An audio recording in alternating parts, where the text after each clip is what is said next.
Depois da reforma trabalhista, as regras para os trabalhadores que precisam compensar as horas trabalhadas a mais passaram por mudanças. Antes, a hora extra era o sistema utilizado para essa compensação.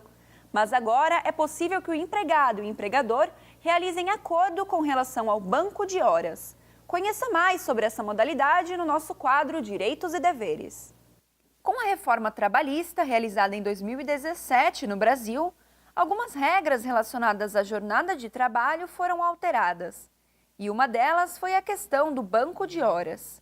Essa modalidade de acordo é um combinado entre empresa e empregado que facilita na compensação de horas extras. O empregado tem 8 horas diárias para poder, um limite máximo de 8 horas para trabalhar. Se ele ultrapassar o limite máximo de 8 horas, ele tem nessas horas o direito às horas extras. O banco de hora possibilita que essas horas extras, ao invés de serem pagas, elas sejam compensadas dentro do contrato de trabalho. Ela pode ser compensada por um outro dia de trabalho. Antes da reforma, era necessário que o banco de horas fosse pactuado entre sindicatos, ou seja, era preciso que a categoria em que o trabalhador estava inserido aprovasse a necessidade de utilizar o banco de horas. E se assim houvesse, eles mesmos estabeleceriam as regras.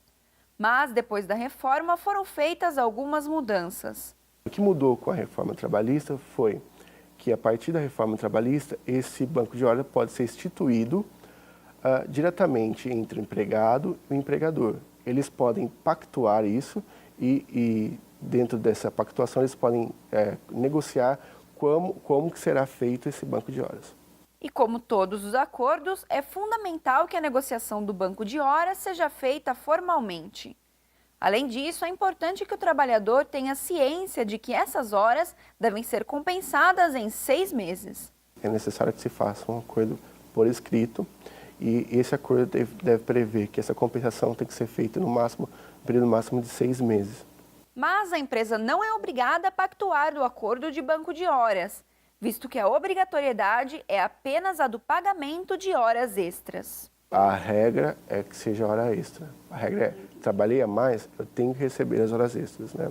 O sistema de banco de horas, na verdade, ele é um sistema alternativo de compensação de jornada. Então, eu troco, ao invés de eu receber essas horas, eu trabalho em um outro período, né? Então, ela serve como um meio alternativo, ela não é obrigatória.